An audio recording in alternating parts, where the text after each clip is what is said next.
Le Togo renoue avec ses vieilles habitudes avec les répressions sauvages et inhumaines des dernières manifestations publiques des 5, 6, 26, 27 et 28 juin 2025. Après un communiqué totalement dans le déni de vérité, le gouvernement sortant a rencontré vendredi 04 juillet au ministère des Affaires étrangères à Lomé, le corps diplomatique, les chefs de mission et institutions accrédités au Togo pour les situer sur les récents événements sociopolitiques survenus dans le pays, et présenter un aperçu global de la situation.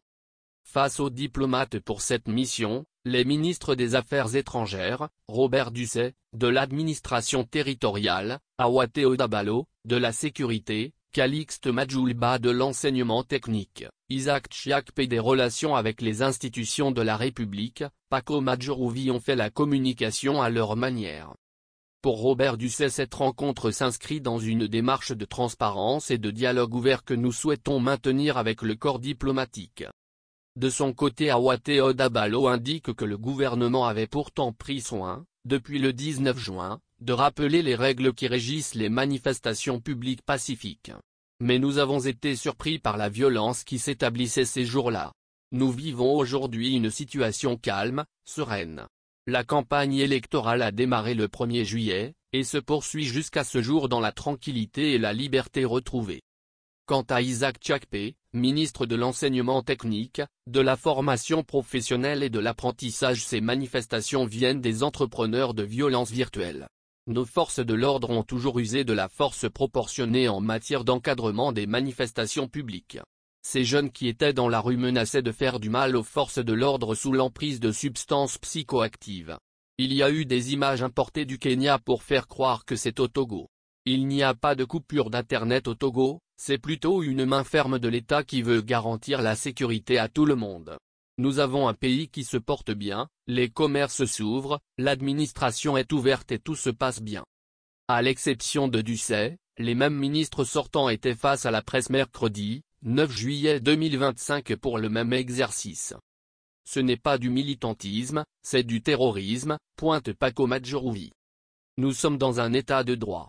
Le respect des lois n'est pas négociable. Ce que nous avons vu relève d'une manipulation orchestrée. Appeler à la violence gratuite, c'est du terrorisme, renchérit Odabalo Awate. Protéger nos enfants et la société est une priorité. L'État va agir. Nous avons les outils légaux pour encadrer les dérives des réseaux sociaux, ministre Calixte Madjoulba.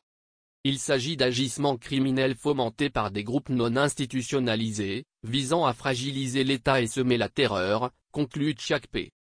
Déni de vérité et indignité.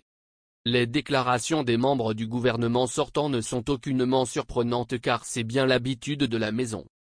Mais au regard de la violence et les répressions sauvages et inhumaines, surtout avec des pertes en vie humaine, il est totalement inconcevable que ces ministres ne puissent pas condamner ces actes répréhensibles. Ils s'acharnent seulement sur des manifestants molestés dont la plupart aux mains nues. Le plus surprenant est le fait que Madjoulba, Adjorouvi et Tchiakpe ont longtemps fait l'Europe, notamment la France, et devaient savoir comment des dirigeants responsables font face à des situations similaires. On constate malheureusement qu'ils se sont tropicalisés et débitent des sornettes qui indignent à plus d'un titre. Puis, Tchiakpe, mu par une envie morbide de se faire repêcher dans le prochain gouvernement, s'illustre dans la démesure et du zèle outrageant. Cette posture d'un gouvernement démissionnaire depuis plus de 2 mois, ne rassure aucunement la population. Au contraire, elle contribue à radicaliser les Togolais debout à la recherche d'un mieux-être.